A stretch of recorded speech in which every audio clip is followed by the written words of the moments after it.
Bocchi and Kita's relationship have to be the most genuine friendship there could be, because both of them represent what a real friend should be. It's not just someone you talk to, but someone who shares their dreams, uplifts you in tough times, and understand each other deeply. So take a moment to look at your friends list on whatever social media you use. Out of many of these connections, how many of them do you consider to be the Kita or Bocchi in your life?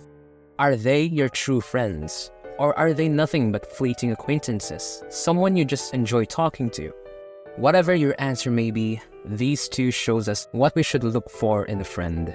It's not an exaggeration to say that Bocchi and Kita are each other's missing pieces. Though they're polar opposites, they complement each other beautifully. Kita raises Bocchi's self-esteem, helping her socialize, while Bocchi helps Kita confront her insecurities, helping each other grow by covering each other's weaknesses. But how do their different approaches to making friends shape their relationship? While Bocchi struggles with her social anxiety, Kita has her own troubles as well when it comes to making friends. Troubles she's masking with her energetic behavior. We all know Kita is a social butterfly who seems to be able to befriend anyone she meets. But like many social butterflies in real life, there's an often overlooked aspect of her personality.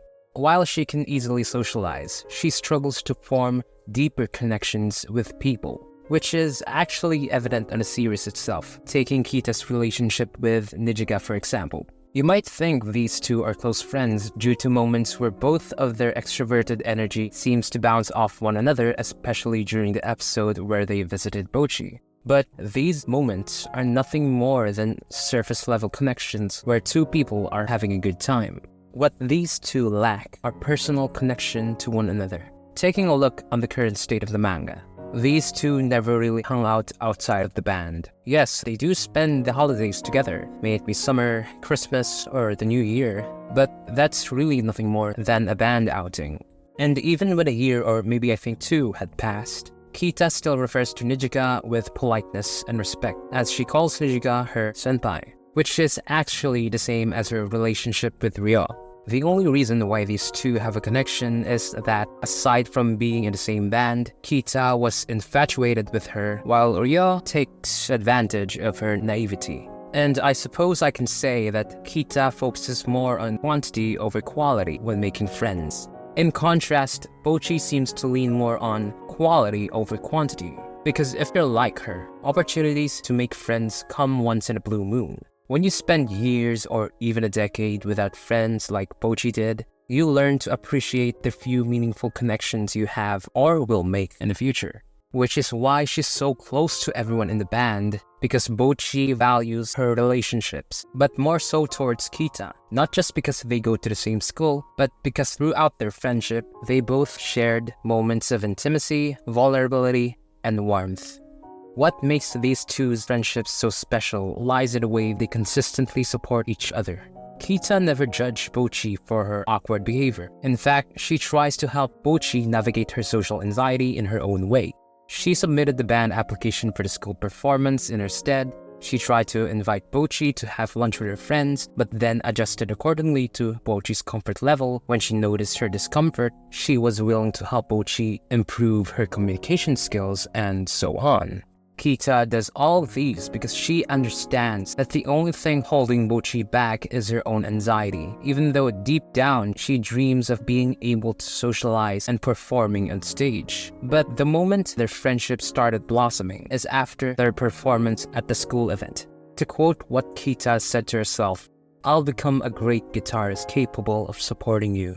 Now, notice how Keith suddenly switches calling her by her first name using the chan suffix. This is a pretty big deal because in Japan, calling someone that way indicates a sense of closeness between two people, which is why Bocchi was flabbergasted hearing Kita speak like that, when moments earlier, Kita was referring to Bocchi with her last name and a san suffix. With all the support Bocchi is receiving, she tried her very best to reciprocate the warmth that Kita is giving her. To start off, Bocchi was the very reason why Kita came back to Kesugo Band. She initially left because of her own insecurities. She impulsively joined but quickly ran away after realizing she sucks at the guitar, feeling really guilty about it. And more proof of Kita's insecurity is shown in chapter 32 of the manga. Upon the release of the band's new song, she came to dislike the sound of her own singing, thinking it was bad, which was subtly confirmed by the song's sound engineer. Later, when she went to Bocchi's house for a sleepover, she had a mini breakdown, saying she's just an ordinary person, nothing was special about her. She confessed that her real reason for joining the band wasn't just because she was infatuated with Ryo, but because she wanted something special that she can call her own. Maybe this is why Kita loves to talk and socialize with people, because she feels like her life is so dull and boring. So she fills the emptiness inside by making surface-level friends. But it wasn't enough for her, so she joined the band. And it's also why it's so important for Kita to be good enough in the band, while being so critical of herself, suffering from imposter syndrome.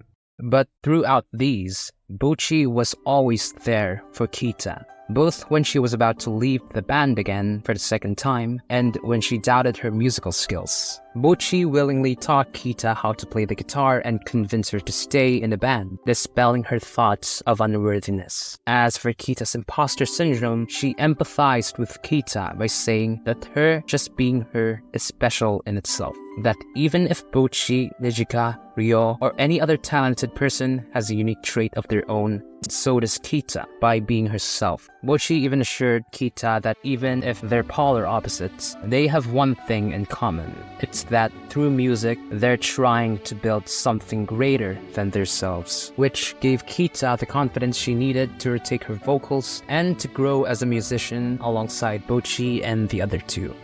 Their relationship is truly one of a kind, and I can say with certainty that they truly are the realest of friends. But what about in real life? How realistic is the dynamic between the two, and can it be replicated knowing this is just fiction? Well, the most important aspect when it comes to forming deeper relationships that these two showcased is showing vulnerability. That's right, showing all your fears, your flaws, your insecurities, and your authentic self.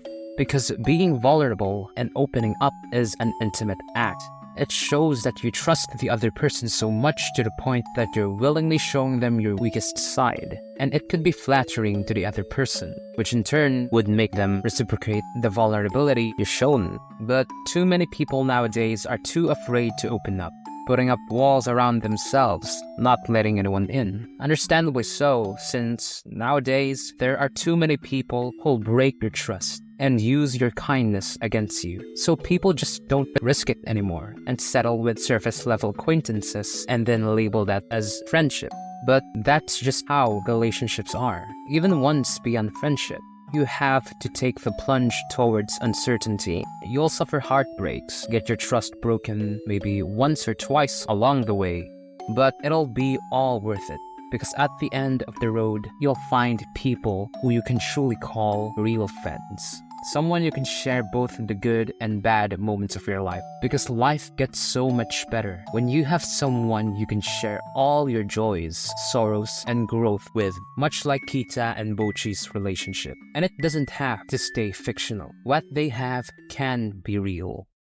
You can make it real.